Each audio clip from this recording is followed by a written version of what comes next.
अभी हफ्ता भर पहले केंद्रीय गृह मंत्री अमित शाह तमिलनाडु के दौरे पर गए थे, जहां उन्होंने बीजेपी के नेताओं से बातचीत की। वहां से वो जैसे ही वापस आते हैं, उसके 2 दिन बाद के अन्नामलाई, जो बीजेपी के अध्यक्ष थे तमिलनाडु में, वो इस्तीफा दे देते हैं और इस्तीफा देते हुए वो बड़े खुश नजर आते हैं। ऐसा कोई मलाल उनके चेहरे पर नजर नहीं आता। चर्चाएं चलती हैं कि क्यों उन्हें इस्तीफा देना पड़ा, तो वजह निकलकर सामने आती है कि एआईएडीएमके से गठबंधन करने की कोशिश बीजेपी कर रही है, क्योंकि 2024 के लोकसभा चुनाव में 11.5% के लगभग वोट आया था। जो वोट बैंक उसका पिछले चुनाव में लगभग 3.5% था। तो कई गुना वोट अगर किसी ने बढ़ाया है तो वो के अन्नामलाई हैं। और के अन्नामलाई ही इतनी मेहनत करने के बाद अगर बीजेपी के अध्यक्ष पद से इस्तीफा दे देते हैं तो सवाल उठते हैं। सवाल उठता है तो जवाब मिलता है सत्ता इस बार बिहार में, माफ कीजिएगा, तमिलनाडु में 2026 में विधानसभा का चुनाव होना है और बीजेपी गठबंधन चाहती है, एआईएडीएमके भी गठबंधन चाहती है बीजेपी के साथ, जो दोनों मिलकर स्टालिन की जो जड़ें जमी हुई हैं तमिलनाडु में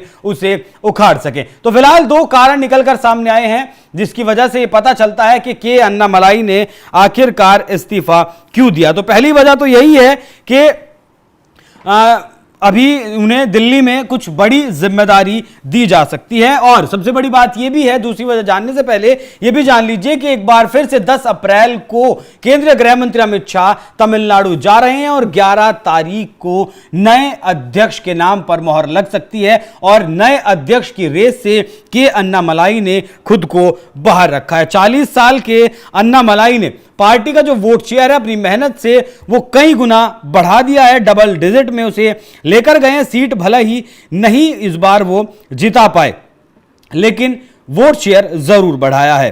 तो एक तो एआईएडीएमके की ने ये शर्त रखी थी, ऐसा कहा गया कि अन्नामलाई जब राष्ट्रीय अध्यक्ष पद से हटेंगे तभी वो गठबंधन कर सकेंगे, क्योंकि बीजेपी की तरफ से सीएम कैंडिडेट जो थे वो अन्नामलाई थे। और दूसरा ये है कि जो एआईएडीएमके के नेता हैं पलानी स्वामी, वो भी उसी गोंडर जाति से आते हैं जिस गोंडर जाति से के अन्नामलाई आते हैं। तो सोशल इंजीनियरिंग जो है दोनों पार्टियों की वो खराब हो सकती थी। और अब फिलहाल ऐसा कहा जा रहा है कि जिस तरीके से अन्नामलाई ने मेहनत की है उस मेहनत को जाया नहीं जाने दिया जाएगा और भविष्य के नेता के तौर पर अन्नामलाई को तैयार किया जाएगा और केंद्र में अन्नामलाई को जगह दी जा सकती है।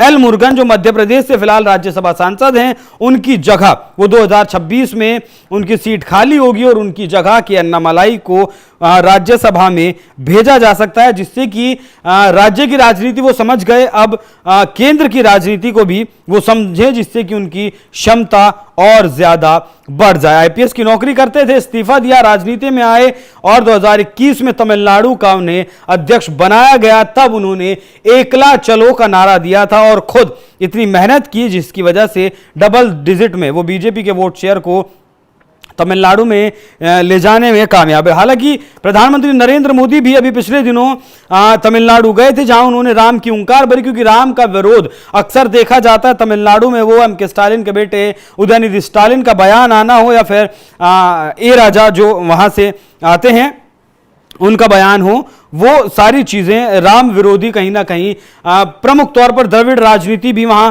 चलती है। तो सारी चीजों को अगर देखें तो ये फिलहाल यही समझ में आता है कि जो एआईएडीएमके के नेता हैं वो नहीं चाहते थे कि किसी भी सूरत में अन्नामलाई उनके सामने चुनौती पेश करें। द्रविड़ विचारधारा और तमिल अस्मिता की जड़ें अभी भी वाकई में वहां गहरी हैं और सनातन विरोध का जो मुद्दा है उसे भुनाने की भी कोशिश बीजेपी लगातार वहां कर रही है। तो अब देखना दिलचस्प होगा कि एआईएडीएमके के साथ गठबंधन करने के बाद, अभी हुआ नहीं है, होता है अगर, और उस गठबंधन के होने के बाद क्या बीजेपी एनडीए बनाकर वहां सरकार बनाने में कामयाब रहती है। एआईएडीएमके और बीजेपी दोनों मिलकर क्या स्टालिन की जड़ों को तमिलनाडु से उखाड़ सकती हैं? क्या वो के अन्नामलाई के बिना इतना मादा दोनों पार्टियां रखती हैं? वो वाकई में देखने वाली बात होगी, दिलचस्प बात होगी। वैसे आपकी इस खबर पर क्या राय है कि क्या अन्नामलाई को राज्य में ही रहना चाहिए या फिर केंद्र की राजनीति में आना चाहिए? अपनी राय हमें कमेंट कर जरूर बताइएगा। नमस्कार।